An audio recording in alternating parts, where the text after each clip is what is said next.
अल्लामा खादिम हुसैन रज़वी के दौर से लेकर अब तक दीन के लिए कोशा है, दीनी तालीमात के लिए कोशा है और लोगों में से बुराई को निकालने के लिए कोशा है,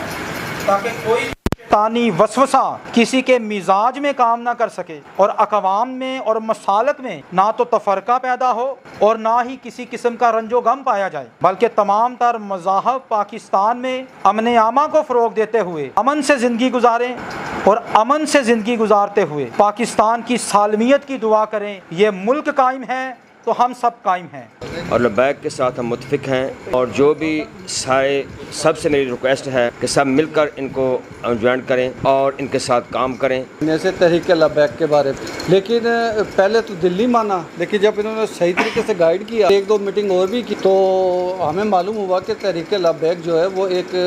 ऐसी ख़तरनाक पार्टी नहीं है, बल्कि एक समाजी और कारकुन पार्टी है और हमारी अक़लियतों को तहफ़्फ़ुज़ फराहम करने वाली पार्टी है। तो मेरा ख्याल है कि हम कोई ऐसा बुरा काम नहीं किया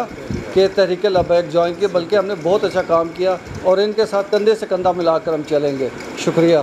कि तहरीक लबैक ही एक ऐसी पार्टी है कि जो अक़लियत को आगे लेकर जाना चाहती है और अक़लियत को वो किस तरह वो आगे लेकर जाना चाहती है वो बताया आज कि मेरे अजीज़ों, आप सब भी अपना अक़लियत वोट इसी को दिया जाए और खुदावंद यीशु मसीह का नाम इज़्ज़त और जलाल पाता जाए। तो हम सब तहरीक लबैक के साथ हैं।